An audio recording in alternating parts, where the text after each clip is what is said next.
তুমি পৃথিবীর যে কোনো সুপার গাড়ি নাও না কেন, এই একটা সমস্যা তুমি প্রায় প্রত্যেকটা গাড়িতে লক্ষ্য করতে পারবে যে তুমি সেটির আসল টপ স্পিড কখনোই ছুঁতে পারবে না।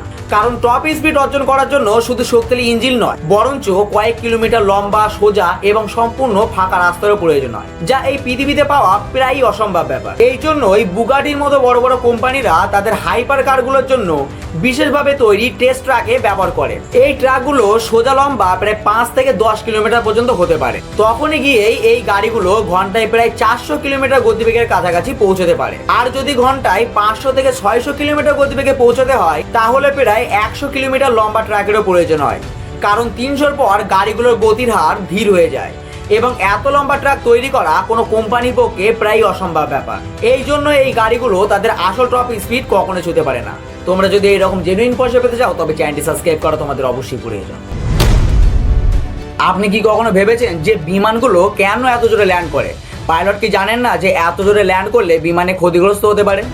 আসল কথা হলো, খারাপ আবহাওয়ায় পাইলটের কাছে অন্য কোনো উপায় থাকে না। একে হার্ড ল্যান্ডিংও বলা হয়। যখন তীব্র বাতাস বিমানটিকে রানওয়ে থেকে দূরে ঠেলে দেওয়ার চেষ্টা করে, তখন তাকে বাতাসে ভেসে যাওয়া থেকে রক্ষা করতে পাইলট ইচ্ছাকৃতভাবেই বিমানটিকে রানওয়েতে শক্তভাবে বসিয়ে দেয়। তবে এই এক ঝটকায় ল্যান্ডিং গিয়ারের উপর প্রায় 660 টনেরও বেশি চাপ পড়ে। এই কারণে টায়ার ফেটে যাওয়া এবং স্ট্রাকচারে ফাটল ধরার ভয়ে প্রতিটি এমন ল্যান্ডিংয়ের পরে বিমানে কড়া পরিদর্শন করা হয়। তোমরা যদি এইরকম জেনুইন পয়সা পেতে চাও, তবে চ্যানেলটি সাবস্ক্রাইব করা তোমাদের অবশ্যই প্রয়োজন। যদি ক্রিকেট ম্যাচ খেলার সময় কোনো প্লেয়ার 6 মারে আর বলটি যদি দর্শকের মধ্যে কেউ ক্যাচ ধরে, তাহলে কি সেই বলটিকে ফিরে দিতে হবে? বেশিরভাগ মানুষের উত্তর আসবে হ্যাঁ। তাহলে আপনি জেনে রাখুন, এমনটা কিছুই নয়। দেখুন, বলটি আপনি পাবেন কি পাবেন না তা নির্ভর করে যে তখন কোন ম্যাচটা চলছে তার উপর।